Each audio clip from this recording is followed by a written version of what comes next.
Hey, good evening. We are live. Welcome back, or if you're joining us for the first time, welcome for the first time to The Snake in the Garden with Rabbi David Silber. We will, of course, be looking at the narrative of the snake in the garden and the way that relates to other texts in the Jewish tradition, and those core themes, how they carry through in our sense of liturgy and practice and religious cultural ideas. So if you have a Tanakh that you love, you are, of course, welcome to use that. I will hopefully be sharing text on screen for your convenience. There will, of course, also be links in the chat.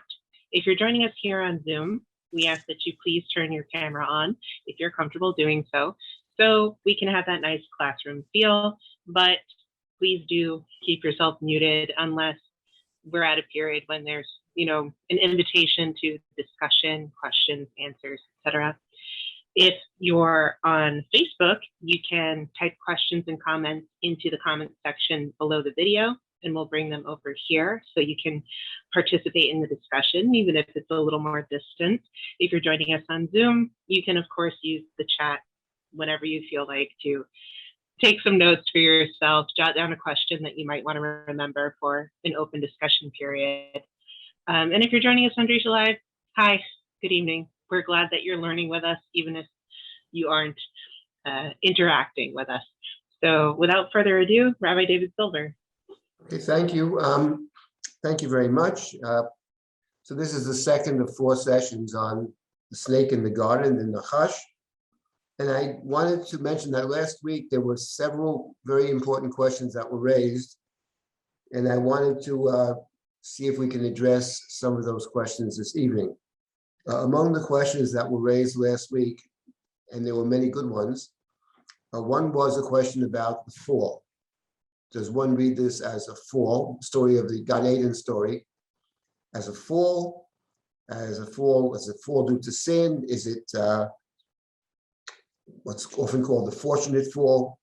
So I wanted to discuss that question. That was one question that was raised. I don't remember who raised, maybe more than one person raised that question. That's an important question. And there was a question raised about, does the snake speak the truth? That was a question, I think Yonina raised that question. Does the snake speak the truth? And I wanted to deal with that, hopefully this evening. There was another question that was raised, which I don't think we'll get to this evening, whether the story of the snake or the snake is something which is external to us, to human beings, or is the snake to be viewed as something internal to people, that whatever the snake represents, some form of evil, that actually the concern of I'm talking about the Chumash now, the concern of the Chumash is that the Chumash sees the snake not just as something external, but actually in terms of the plain meaning of Chumash, it should be seen as part and parcel of what it means to be human. So those were 3 of the questions that came up last week, among other good questions. I did want to try to address at least 2 of them this evening. And I came across something extremely interesting last night, which I wanted to share later on. Remarkably interesting, I think, and I hope we have time to, I want to mention it and discuss that.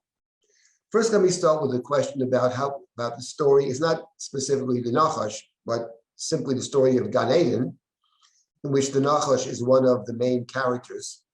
Do we read this as, kind of fall due to sin, or is it read as not so much a fall, more of a kind of process?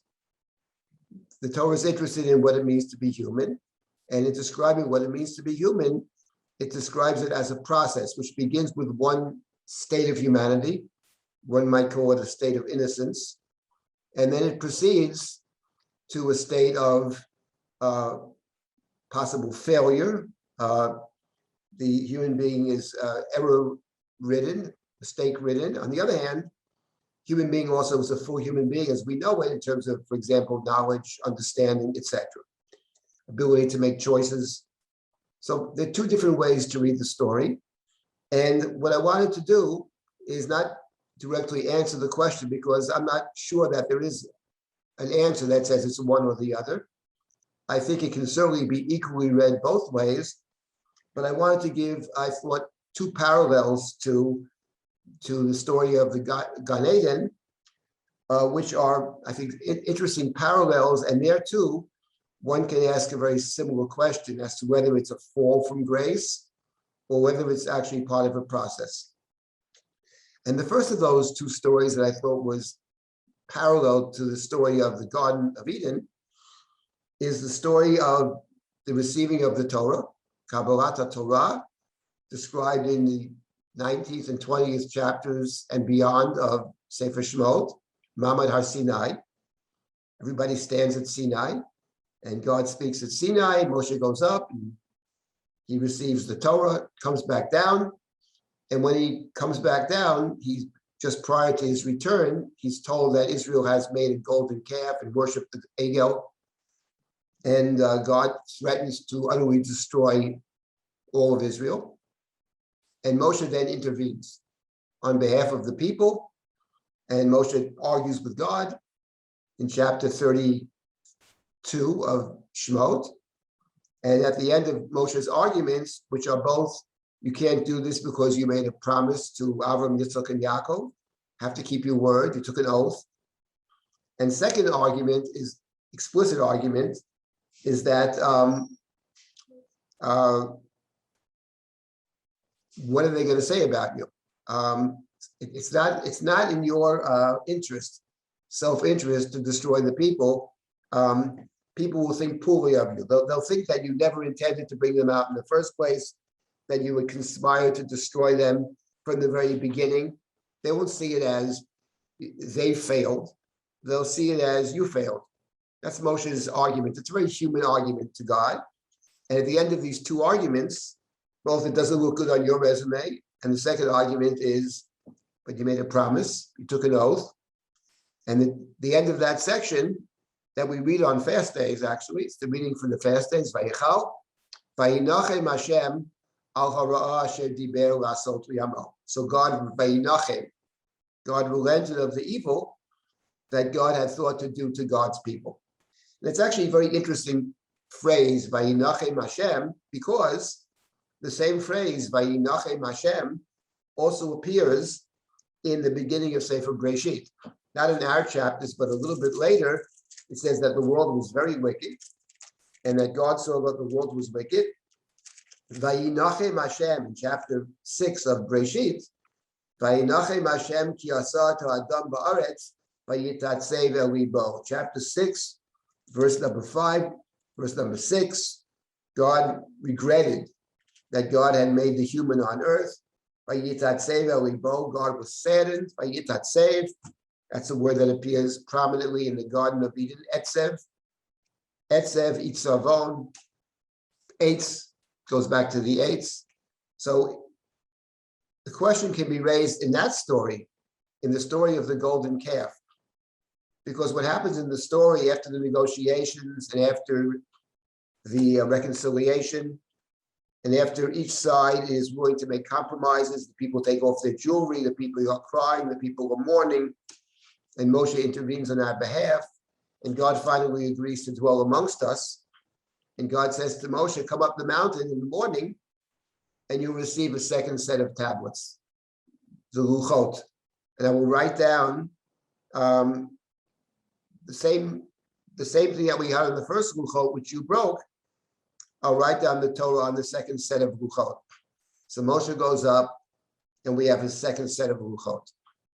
And what's interesting is, one can there, I think, ask the question, how do we read this? Was actually standing at Sinai, was that actually the plan? That the slaves leave Egypt and they travel, move forward, complaining at every turn, I will remind all of us. And we finally come to Sinai. And of course, while Moshe is on the mountain and he seems to delay in coming back, the people fashioned the golden calf. But was Mamad Har Sinai the actual goal? Was that a realistic goal? Or is Mamad Har Sinai something that couldn't possibly work? Because the people are certainly not ready for that. And the real Torah then is not the Torah that we get at Sinai. Those tablets are broken, but the real Torah is the Torah that takes into account human error, human fallibility. It's kind of broken Torah, the broken tablets. In the words of the Talmud, the broken tablets and the tablets are both in the ark. Maybe that's the Torah. And maybe the Torah describes not so much a fall, but rather a process. But in order to get to that stage, they have to pass through other stages first. And that's a demonstration that kind of innocence or purity is not realistic for the people at that point. But the real Torah is the one that Moshe gets not in public, not with all the fanfare, but gets it quietly and privately, and then shares it. And that's the lasting Torah. And what's very striking is that the language of that story, and I can't get into it now, but if you want to look at it, you'll see for yourselves that much of the language of that story recalls for us the story of creation, the story of the flood, and the story of recreation. In our story, this world that God fashions, the story of the Garden of Eden, from which the human will be banished, then the world will be uncreated. We call that the Mabul. And then the world is recreated, and the character is Noach. Noach is singled out from all of humanity. Noach and his family are saved. Noach motza chen b'nei Hashem. And the Torah, in describing the flood, over and over again plays off the word chen or Noach. Vatonach hateva. V'lo matzah hayonah ma Noach l'kaf ragla. Over and over again, we have the play on the word Noach and the word chen. And if you study the story of the golden calf, which we're not doing now, you will see immediately that over and over again, we have the word chen. In Matzati chen over and over again. And in point of fact, that what God says to Moshe after the golden calf story is, I'll destroy them and I'll make you a nation, which was the offer made to Noach. In fact, Noach accepts it. Noach recreates the world. The world is destroyed. God singles out one person. And from that one person, God fashions a new world. And that offer is made to Moshe. But Moshe refuses the offer. You can't do that. You have to keep your promise to them. But in both of these stories, I raise the question. Like a good Jew, I answer a question with a question. And I'm saying that this story as well, we can ask the identical question that was raised last week as to whether we see it as a fall or simply a process. The real Torah is the Torah we got the second time. The real Torah takes into account human error, human sin, etc. And that's the lasting Torah. And that's a parallel example of something that can be read as a fall, but can also be seen from a different perspective as a process. And I'll mention one other such a question that can be legitimately raised as far as the Bible is concerned, and very importantly, and that is the story of kingship. I just came out with a book. It's written in Hebrew called Malchut Adam, Human Kingship. And it's based on human kingship as described in the book of Shmuel. It's my Torah, and it's written by my colleague and friend, Ben Sion Ovadia. It's a beautiful Hebrew. And thank you, Tova Buell, for supporting that, who I see here. And the same question can be raised about kingship. Because if you think about the book of Shmuel, the way it starts, the leader in the beginning of the book is the political leader, is Eli the priest. The priest, the Kohanim, are the political leaders in Israel in the beginning of Sefer Shmuel. And then the priesthood, as far as the leadership is concerned, is removed. Shiloh was destroyed. Eli dies. His sons die in the battle. The ark is captured. And then we have something takes the place of the priesthood. The immediate successor to priesthood is Shmuel, the prophet. He's the leader of the people, Shmuel. His leadership is described, by the way, in less than one chapter in the book of Shmuel. It's called Sefer Shmuel. It's got 55 chapters. Less than one chapter is about Shmuel as a political leader. The remainder of the book is about the two people that Shmuel appoints as king. The first is King Saul, Shaul. Shmuel himself is against kingship, but God says, do what the people want. So we have King Saul, Shaul HaMelech. He's the first king. And after that kingship fails, we have David, King David. Now here's a very important point about Shaul and David. And it's actually remarkable, to tell you the truth. To me, this is obvious point. And yet, in my reading about Sefer Shmuel, and I've done a lot of reading about Shmuel, I had to since I wrote a book, I have not come across a single person who makes this point, which to me is obvious, which is there's a difference between the kingship of Saul and the kingship of David, a very basic difference. And the difference is the following. The kingship of Saul, as it is described in Sefer Shmuel, however it comes to be this way, is a joint leadership of King Saul and Samuel the prophet. They're supposed to work in tandem. Samuel says to Saul, listen to what I tell you. And when he fails to listen the first time, Samuel says to him, you're finished. You're not going to succeed. You're not going to make it. Without getting to the details of why this partnership fails, I deal with that in the book. And basically, I largely blame Shmuel more than Shaul, but it doesn't matter. My point is that it's actually a joint leadership. Saul is not an autonomous king. Saul doesn't make his own choices for the most part. He consults or is told what to do by Shmuel. That's not true of King David. King David makes his own choices, good choices and bad choices. He does have a prophet in his court, more than one, who corrects him when he goes astray. That is true. But no one ever tells David what he should do, except if he asks him. Sometimes he says yes, so he consults with God, but fundamentally, David is an autonomous leader. If you think about the book of Shmuel then, once you get rid of the priests, there are 3 stages to leadership. In the first stage, the prophet is the leader. In the second stage, prophet plus king. In the third stage, king. So you're moving to autonomy, autonomous political leadership, but it doesn't start that way. And in point of fact, you end up with the autonomous king. Now, whether King David, in the eyes of Sefer Shmuel, is the ideal or not, we think of David as the ideal. I claim in the book that David is not the ideal in the sense of what is best. What's best, actually, is what Saul has. That's ideal. What's best is you have a prophet who tells you what God wants, and the king who then sets out to do it. That's ideal. But that doesn't work.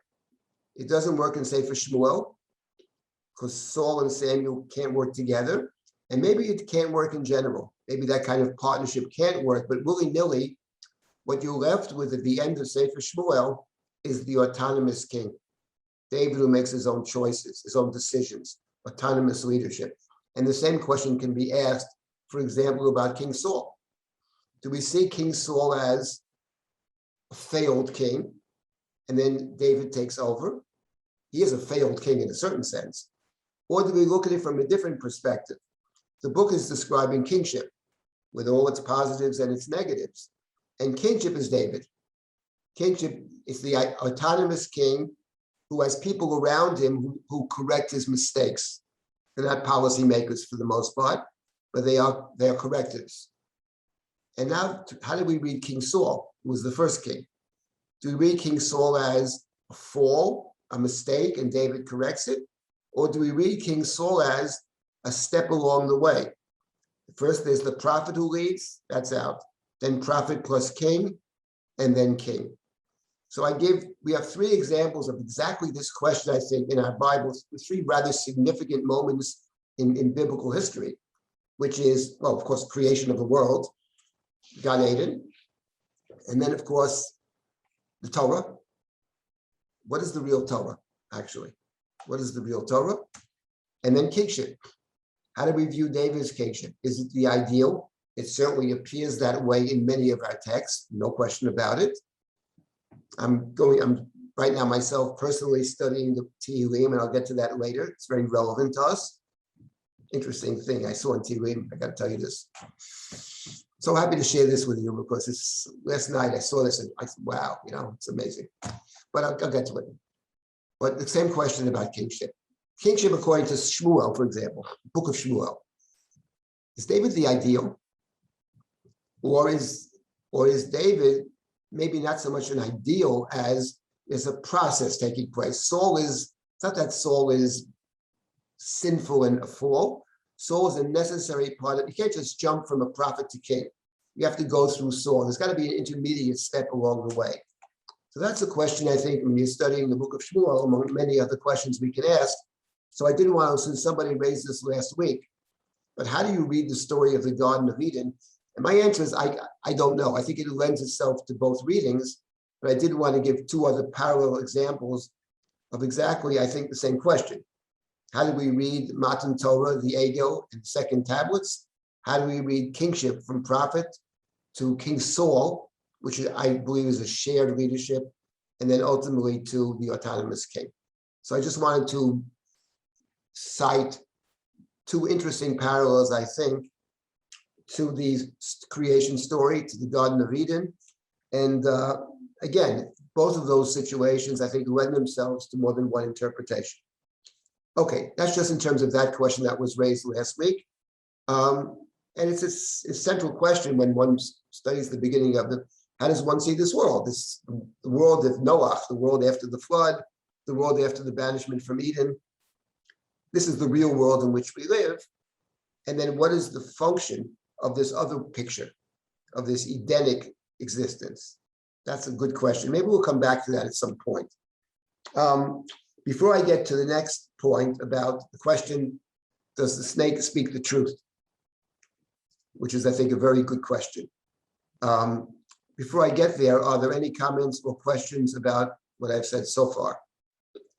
Or anything relevant to that?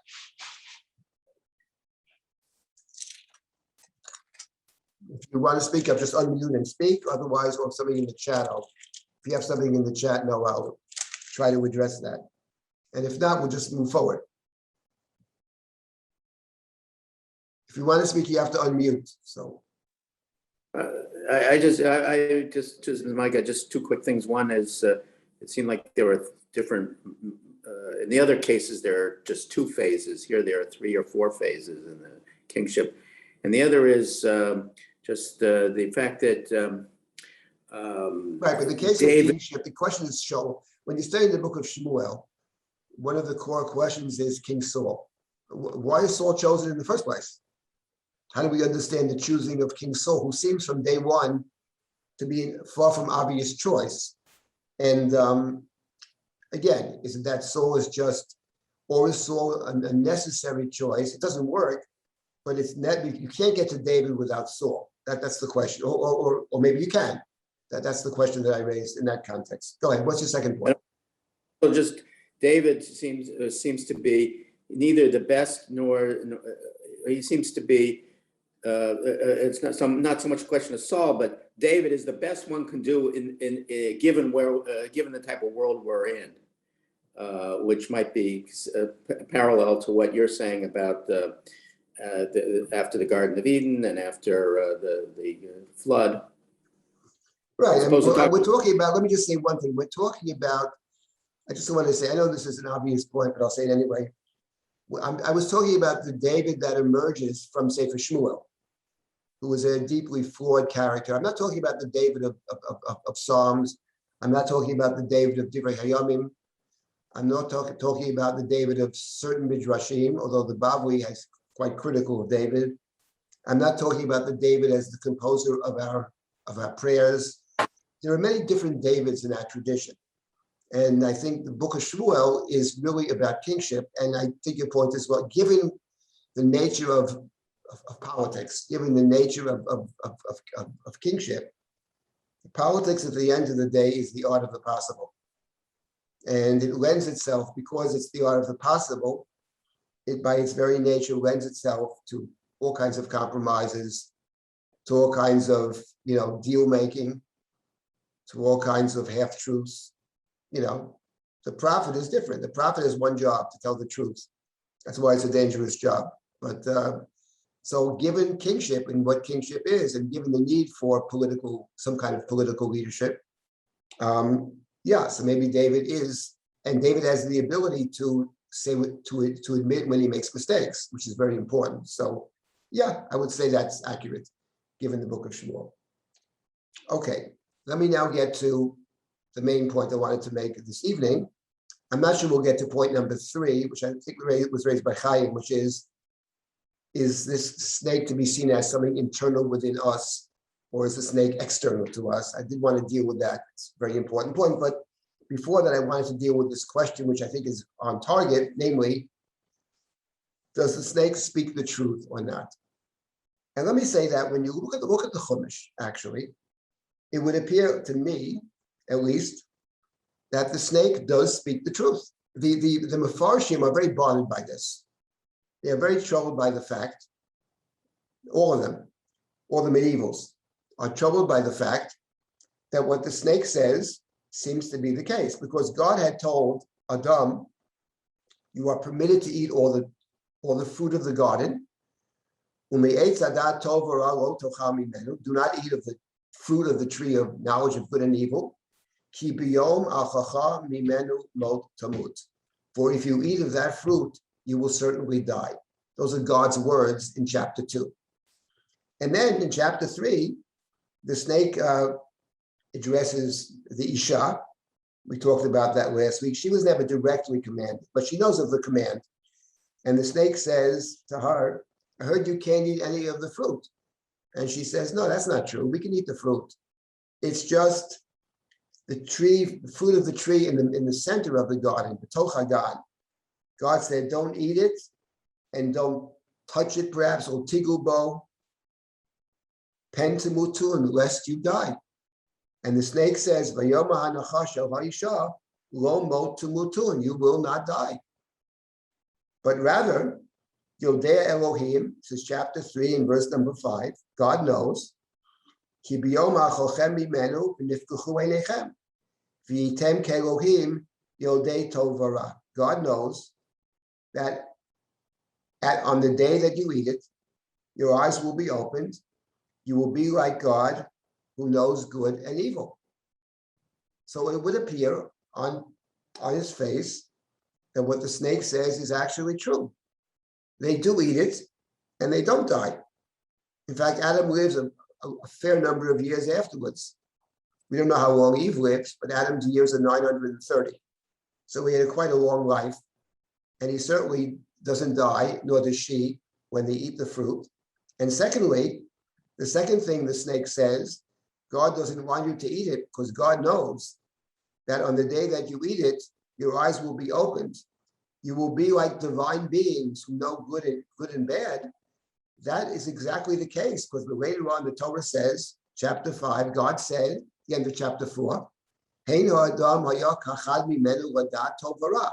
God says, behold, the human being has become like one of us, knowing good and evil. And now perhaps he will stretch out his hand and keep going. It's further down, chapter 4. Stretch out his hand and no, it's the end of chapter 3, my mistake, end of chapter 3. Previous verse, that's it right there. Verse number 22, right? Behold, God, human has become like one of us, knowing good and bad. What if the human should stretch out his hand and take also from the tree of life and eat and live forever? So God is concerned that this human being who already knows good and evil, like one of us, right? Similar to God and God's divine retinue. And now perhaps this human will become fully like God, will also be immortal. And therefore, the human is banished from the Garden of Eden. So what the snake said seems to be true, actually. God is concerned that the human, in eating this, will become like a divine being.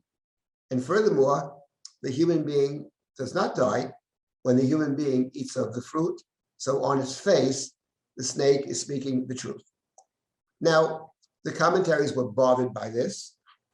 And I saw there are several different answers that they suggest.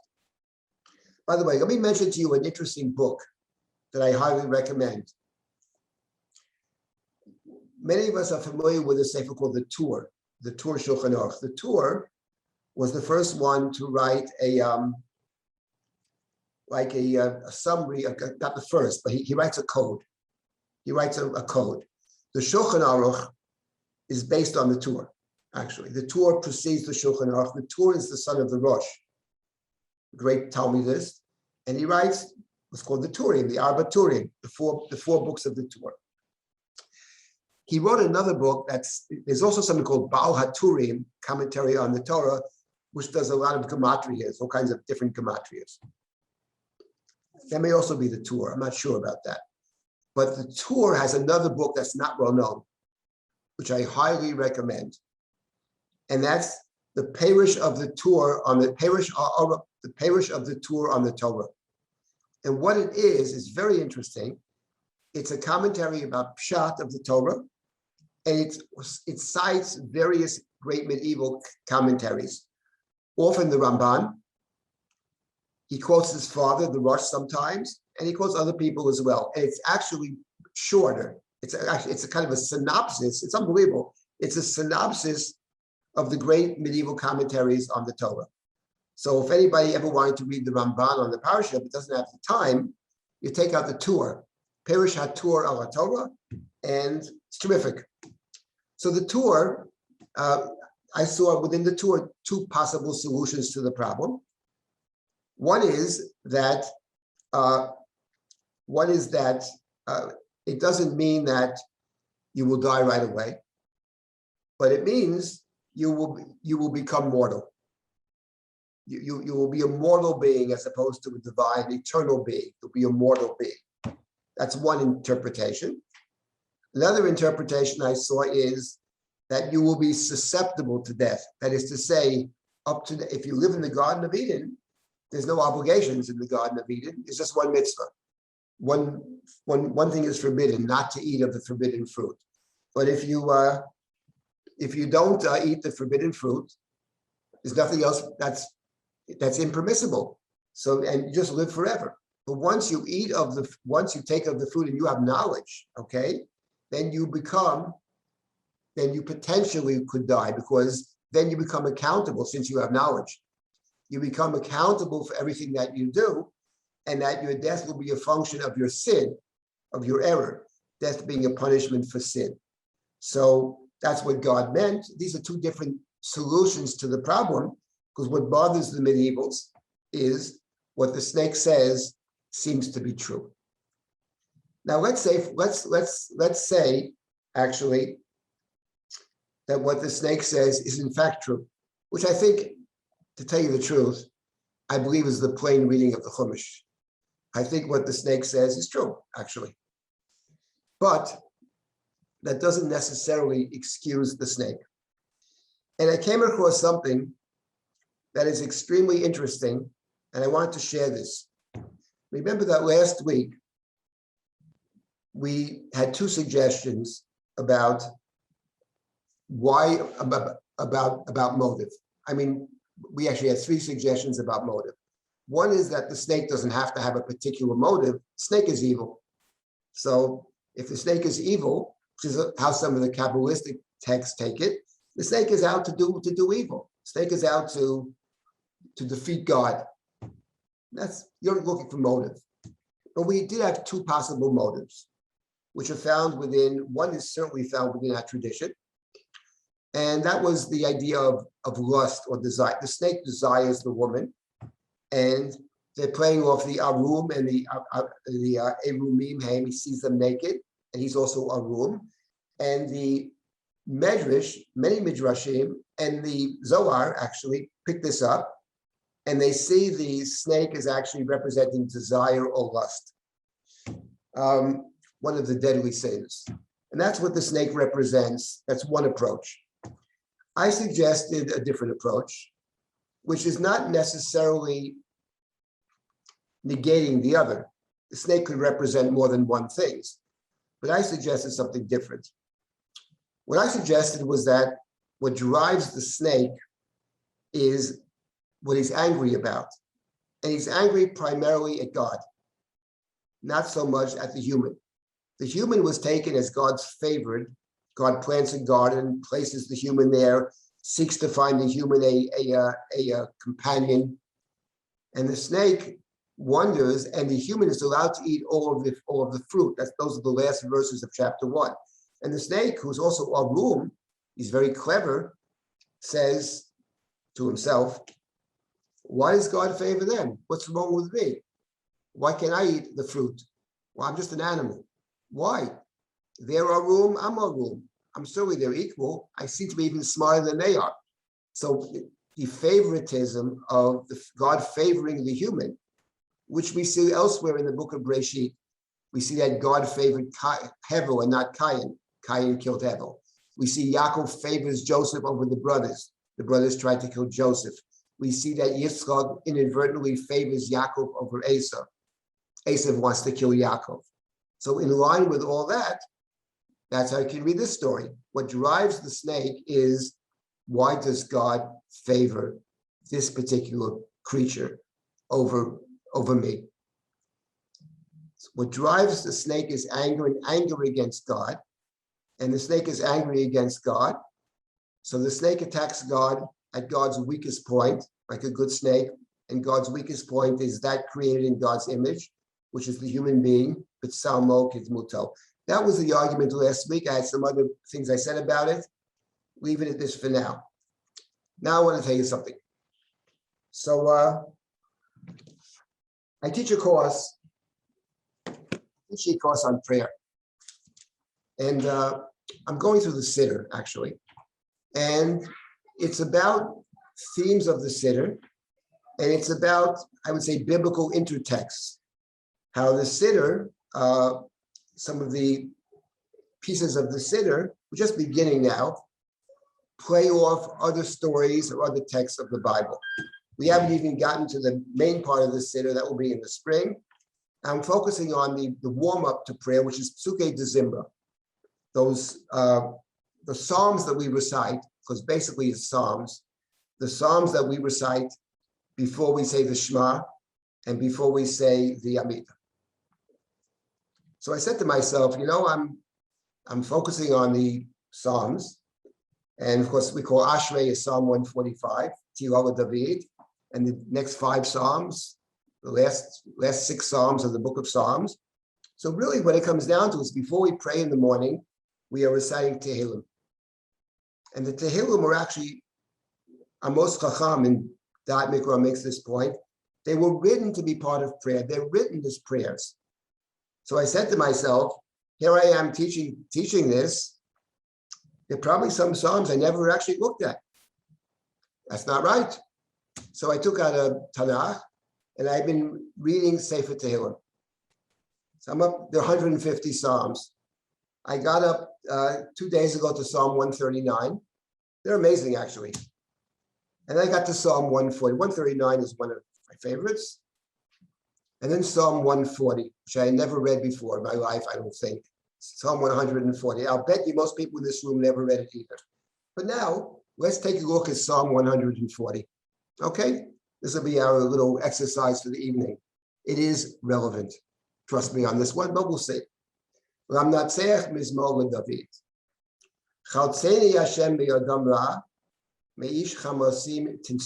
Psalms often have David complaining about his enemies. So this one says, God, rescue me from evil people. Me'ish chamasim. So he describes the evil people as chamasim. We remember the word Hamas, because the word Hamas appears in the Torah as the reason that God destroyed the world. Molah haaretz Hamas. The world is filled with Hamas. It appears in another place also in Breshit. But Hamas is the reason, the wickedness that causes God to destroy the world. So these are ish chamasim, wicked people. And what is wicked about them? Asher chashvu ra'ot b'leiv kol yom yaguru milchamot. Their minds are full of evil schemes. Talking about people, their machshava, their thoughts in their heart. They don't say it, but their thoughts in their heart are evil. They plot, yaguru, titgarbo milchama. They plot. They're thinking about how to make war. Verse number 4. Shonanu l'shonam kamo nachash. Chamat achshuv tachat sifatemo sela. They sharpen, shonanu is to sharpen. They sharpen their tongues like nachash, like a snake, a serpent. Achshuv tachat sifatemo sela. Achshuv, here they translate spider, but I think that's not correct. It could be a spider, but I believe it could also be a serpent. Spider, serpent. The point is, under the way you read it is, the chamat, right? Chamat achshuv, the chamat is poison. The poison of snake or serpent is on their lips. And here's an interesting thing. We're familiar with the word chema, right? The word chema in biblical Hebrew means anger, right? Several years ago, after I came out with the previous book on the Megillah, that was sponsored by the Belfers. So that book, I talk about Megillah Esther. And I made the point that in the Megillah, actually, both the king, Achashverosh, and Haman are described as filled with chema. Haman in particular is filled with chema. He's a vessel of chema, of anger. And somebody came over to me after I gave a class. He came and said, I read your book. It's about 4 or 5 years ago. He loved the book. And I compared Haman is, of course, from Amalek. And in the book, I compared the snake and Amalek. I make the point that the nachash, and we'll get to this maybe in the last class, that Amalek is actually the snake. He's a nachash. And he said to me, I believe everything you said is great, but you left out one small point, that Haman is filled with chema, with anger. But in biblical Hebrew, the word chema means the poison of a snake. And of course, the second he said it, I said, of course, that's true. You have it in Hazinu. What's the pasuk? Chamat taninim yenam. The chamat of tanin, we had it last week, is a snake, a serpent. Their wine is the poison of the serpent. So the serpent, actually, the word for a serpent's poison is the word chema. And I'm reading this psalm, and I'm saying to myself, it fits in perfectly with what I suggested last week about the snake. That what drives the snake actually is actually chema, is his anger. Not lust, but anger. Anger that he's been looked over, anger that he's not appropriately respected. Especially Haman, Of course, no matter what you do for Haman, you can bow down 100 times. Why didn't you bow down 101 times? So what's interesting is that you have the nachash over here. First of all, the nachash, the people their minds are filled with evil schemes, right? And he calls them, it's interesting, I wonder about this, the psalmist calls these people ish chamasim, and I've got to wonder whether the psalm doesn't play on the word chamasim in verse 1 and chamat in verse number 4. Now let's read some more about this, and we'll see that I think it is the case. Shamreni Hashem b'dei rasha, he repeats it. Meish chamasim tinsereni, asher chashvu l'dchot pa'amai. Now I don't like the translation says who asher chashvu, who think l'dchot pa'amai. What does l'dchot pa'amai mean? So they translate here to make me fall. I would say to trip me up, right? But the point is, where does the snake attack the human being? What does God say to the nachash, the snake in the garden? You are cursed, says God to the snake, you are cursed. Hu yeshuf charosh, the human will attack you in your head. V'ata teshufenu akev, and you will attack the human being at the heel. So the snake attacks us at the heel.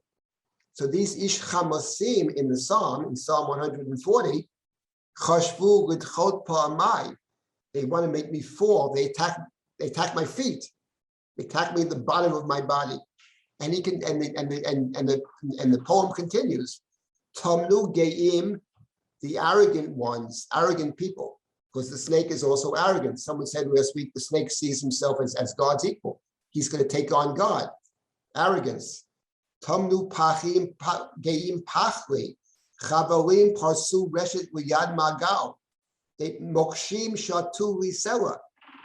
Mokshim are snares or nets. In modern Hebrew, they're mines, landmines.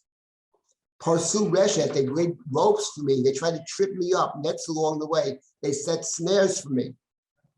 So my enemies, he compares the enemy to the snake, right? Amarti, the psalmist continues, Amarti Hashem Eliyata. I said, God, you are my God. Listen to my cries. Hashem Adonai Oz Yeshuati. Sakota l'roshi b'yom neshek. You protect my head on the day of battle. Al titen Hashem mavayei rasha. Zimamo al tafek yorumu sela. Do not grant the desires mavayei, right? Zimamo are their plans, their plots. The enemies are those who plot. And in the next verse, Rosh Musubai, may the heads of those who beset me, Amaus Fatemu Yichasemu, may their heads be covered with the mischief of their lips. That is to say, what they're thinking to do to me, may it fall upon their heads. What does God say to the snake? Hu Yishufcha Rosh, the human will smash you in your head. A cave, and you will attack them at the heel. So the poem actually picks up exactly what the Torah says about the snake. How's it representing the snake? The snake, the next verse is also interesting. May coals of fire drip down upon them. Difficult Hebrew. May be cast into pits, never to rise again. May fire drip down upon them. The word chema, which means anger, right? At its core is related to the Hebrew word cham, which is heat. And in fact, one of the synonyms for the snake in the Bible is what? Saraf, srafim, right? We'll see this with the story of the nachash hanachoshet. Srafim, right? A nachash is a saraf, a burning fire. So the point is, this entire Psalm 140, in which David speaks of his enemies, but he represents them. It's not so much what they're doing, it's what they're plotting. And they're plotting, they attack you at your weakest points, they try to trip you up. And on the other hand, David wants God to help him attack them at the head and to defeat them. It's verse number 12. And these people are called Chamasim. Ish Rashon Ba'al Yikon Ba'aretz, Ish Chamas Ra. Let slanderers, let people who speak slander have no place in the land. Ish Hamas, let these Ish Hamasim, he called them twice. He calls them Ish Hamas, Yitzudenu Lemad Chafot, difficult word. Drive them into corrals, catch them. The point is, so David calls upon God to protect him, and David says at the end, Yadati ki yaseh Hashem din ani. I know that God, you will help the poor people. Mishpat evyonim, the needy and the poor. Because after all, whom does the snake attack? If not those most vulnerable. It's Amalek, always attacks the most vulnerable. So now let's get back to the question, does the snake speak the truth or not? And here's what's interesting. Whether the snake speaks the truth or not, in a technical sense, the snake may be actually speaking the truth. Maybe every word the snake says is true. But what's clear, and this is, I think, a very important point, is that the snake's intentions are far from pure. The snake's intentions are clear. The snake's intentions is to disrupt God's plan. It's the anger primarily directed against God, whose plan is to create one special space where human beings and God can interact, if not interface. The snake resents that, sets out to disrupt God's plan, and actually succeeds. At the end of the day, as I said, if we had a scorecard, it's snake won, God nothing, because yes, the snake is cursed, the snake is punished, but at the end of the day, we are banished from Eden. At the end of the day, one of the instantiations of the snake, and we'll get to this maybe next week, is of course Amalek, who's the enemy forever. It's what God said to the snake. You and humanity are mortal enemies forever, in every generation. Her children and your children will be eternal enemies. Who Yeshuvcha, the descendants of Eve, will try to smash you in the head. And you will try to attack them in the Akev. So the point here is that what the Psalm picks up, apart from all the interesting parallel stories about the snake, and a suggestion, which I take very seriously, that the Chema and the Hamas, and after all, the accursed son of Noach is, of course, Ham. That there's the Chema, and there's the Ham, and the Hamas. And the Psalm picks this up. But the snake, the power of the snake, and this is the point of the Psalm, the power of the snake is in the mouth, is in the speech. And the most dangerous liars are the ones who actually speak a kind of truth. They're the most dangerous. The best example we have in the book of Bereshit is actually Lavan, who is called a nachash, by the way. Lavan is a nachash. Nichashti, says Rabbi, is the nachash.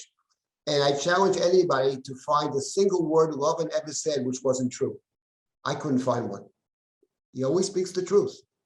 He's the biggest liar who ever existed, but he speaks the truth. I'll work 7 years for your daughter Rachel. No one else will get her. It's true. No one else will get her. He didn't say yes 7 years. He said no one else will get her. I'd rather give it to you than anybody else. Speaks the truth. Biggest liar who ever lived. Where did he lie? But of course, that's the power. He knows how to manipulate the language. The words are true. But what is the intention? What is the idea? What is the goal? And it strikes me to come back to what we started with last week about the nachash. And the nachash has a synonymous being in chapter 1 of Bereshit, which is the tanim, the great serpents. God creates the great serpent, says the Torah, with just Vayomer. In chapter 1 is all about God's power of speech. That's how God creates everything in chapter 1. Vayomer Elohim Yihar. Vayomer Elohim Tachei Haaretz. Vayomer Elohim Naaseh Adam. It's all Vayomer. It's the power of speech to create. And the Tanin can't fight God, powerless in the presence of God.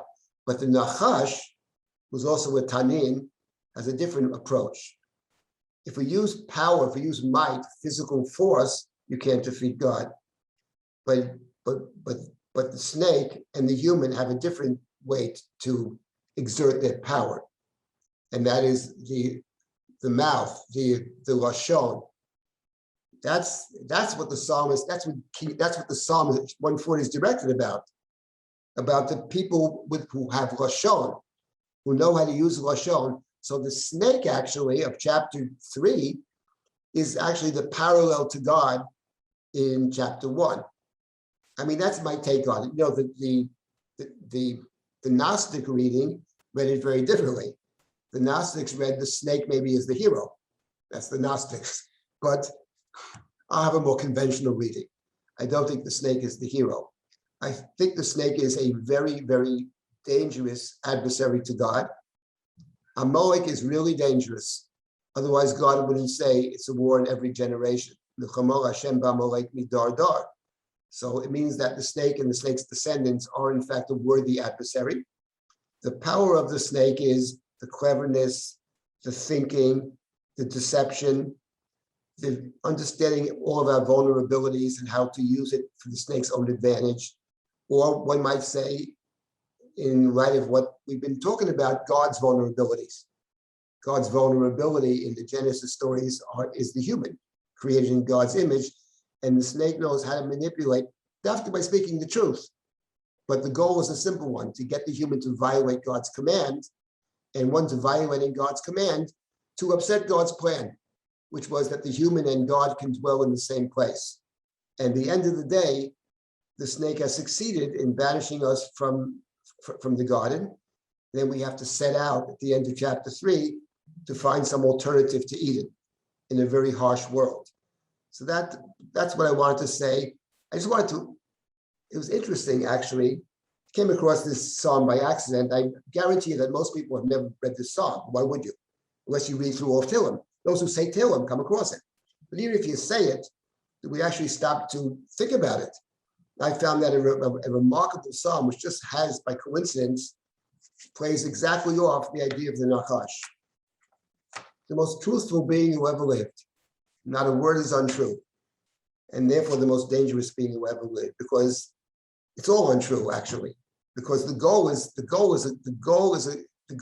upset. The goal is to defeat God's idea. That's the goal here. He does it not necessarily by speaking an untruth. What he says actually seems to be true, but I don't think that actually gets him off the hook. I think quite the opposite. Let me stop here and take comments or questions about anything that's been said till now. And next week we only have 2 more sessions. I did want to deal with nachash and nechoshet, the bronze serpent.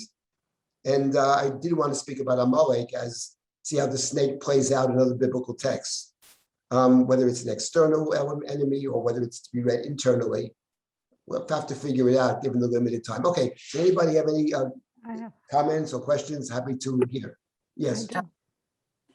David, how do we deal with the fact, since we keep returning to the Akev versus the Rosh, how do we deal with the fact that we're in that class, in our long-term class with you on understanding Jacob, but how do we deal with the fact that Jacob is Yaakov, he is the Akev, and we're continually, and I'm as guilty as the next person, we're continually brought up and thought always to, at some level, apologize for, or reconcile, or see the transformation of, and forgive, and understand that Jacob is the hero of the book of Genesis. All of these things being true, but we have to take the cover off our eyes and say that his name is not Malach. His name is Heel, and of course that's part of the changing of his name, or adding an extra name to him. It's so complex.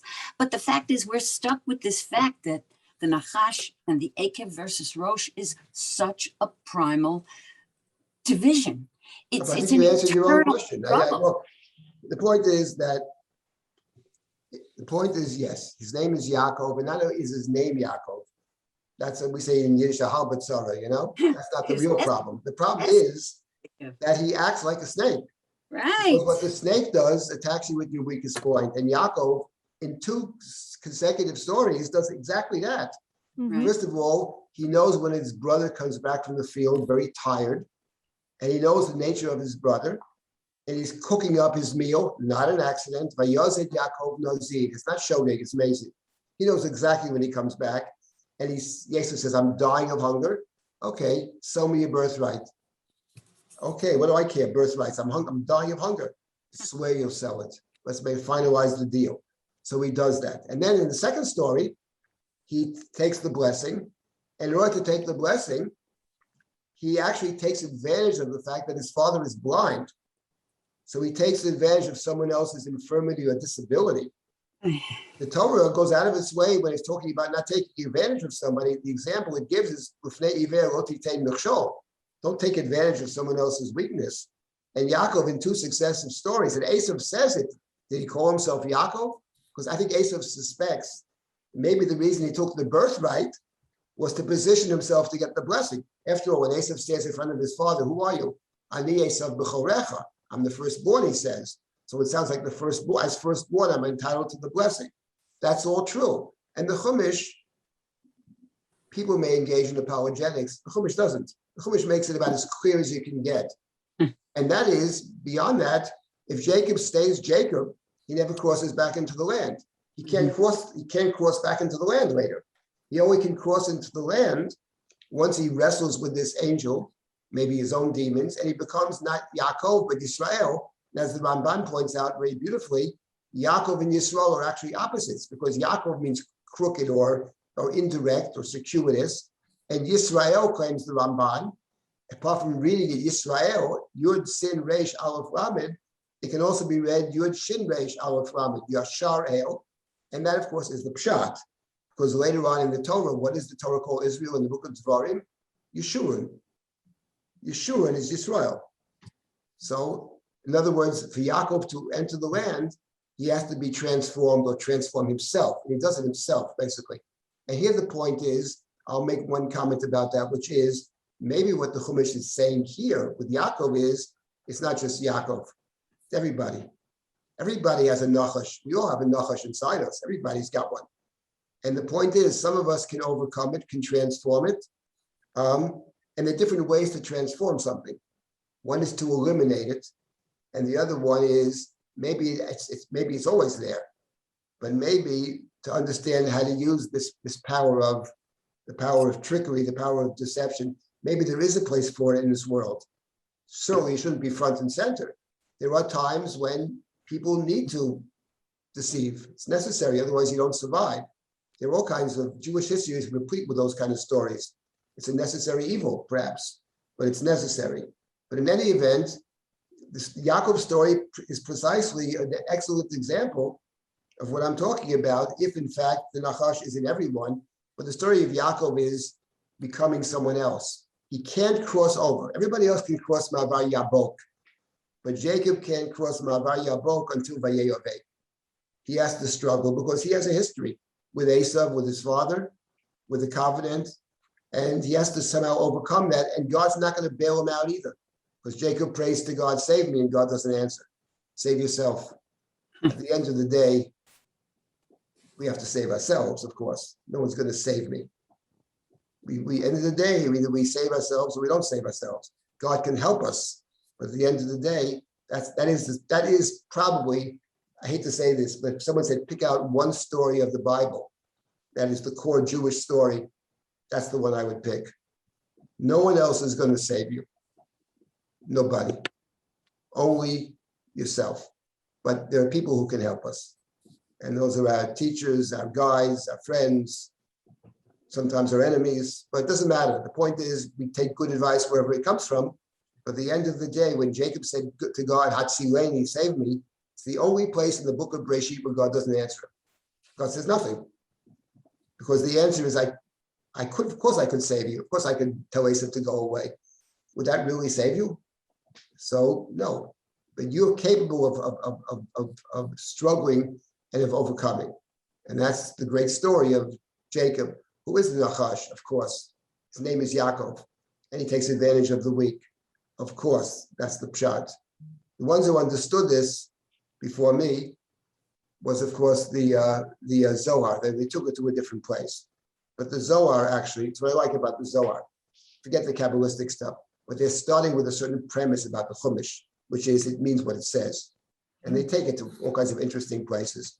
So rather than, I think, I would say waste that time with apologetics. I wouldn't say waste the time with apologetics because it's much worse than wasting time. It's not treating the Torah with the proper respect, actually. To say the Torah says what it says, okay? And then we got to figure out how it speaks to us. But it's obvious, actually. That's the story. Anybody else for a comment or question? I have to stop. I have a question. Yes. Please. And first, just a comment that has nothing to do with the Bible, but when you were talking about the nachash and the use of language, and I kept thinking of Iago when he says, Iago in Othello. Yes. When he says, beware, my lord, of jealousy. Anyway, it's exactly the nachash. Okay. But that was just an aside. Okay. I was thinking of something last week when you were talking about that the first two chapters describe how God created the entire world, and he created first chapter, yeah. First chapter, he created everything. Did he create evil? I mean, did he create the evil in the nachash? Well, that was my question from last week. My point is that one can read in chapter 1. Look, there are 3 things in chapter 1 that are striking. First of all, the Torah says that choshech al pnei tahom, that God, ruach Elohim rachevet al pnei hamayim. There's tahom and there's choshech, and that seems to exist before creation, right? It says the Spirit of God hovered above the waters, above the tahom. Tahom in the ancient Near East is Tiamat, is one of the gods of the deep, right? And then there's Tohu and Vohu, whatever that means. And then the Tananim. So the question is, how do you read chapter 1? The way Kasuto read it, and the way I typically read it, but I change my mind all the time. But the way I used to read it is that chapter 1 is primarily about the placing of order upon disorder. And it's about ordering the disorder. And at the end of the day, there's no room for the disorder. That's one way to read it. But a different way to read it, which is the subject of John Levinson has a book, Something and the Persistence of Evil. The other way to read it, and I'll get to this maybe next week, it's a big topic, but the other way to read it is, there is tohu, there is vohu, there is choshech, and yes, God places a certain amount of order upon this disorder, but God doesn't fully eliminate the disorder. The taninim maybe represent some of the disorder, the nachash represents the disorder. So at the end of the day, there is still some disorder left. That's the way the Kabbalists understand it. So I can't speak of all Kabbalists. That evil is not a product of human error only. Human beings make mistakes, and evil can be seen as a product of what people do. But apart from that, the Kabbalists saw evil as a kind of reality. That in all of existence, there exists, let's call it disorder. Tohu, vohu, choshech, nachash, whatever term you want, Amalek. Amalek is the part of creation that God did not contain for whatever reason. That's a way to read it. So there are two ways to read chapter 1. The way I typically used to read it, it depends on what day it is that what chapter 1 is, that's how Kasuto read it. Chapter 1 is about the fully ordering. Everything is placing order upon the disorder. There's no room left for disorder. There's no tohu, there's no vohu. Even the taninim are completely subdued. That's one way to read it. But the other way is to see it differently, especially in light of the nachash, that basically God did not fully order all of creation. There's a piece of creation that's still left, which is not ordered. I'll come back to this point maybe next week, because that's one way to read Amalek. One way to read Amalek is the part of creation that God did not order. That's a way to read it. So But you're we'll see saying maybe that next that week. pre-existed, that he didn't create the world from nothing. Right, He it sounds like ordered it and pre-exists. existing. No, but certainly it sounds like it pre-exists. The choshech I'm sorry. pre-exists, the tohu pre-exists. The question is, after God orders it, have we removed all the disorder or not? That's a good question. Well, he spent a whole Well, first. Okay. Yes, it's so. In terms of the Oh, no, this is whether God created evil, if we're going to call this disorder evil, we have the creation of evil in the creation of the Eitz Hadas, Tov V'Ra.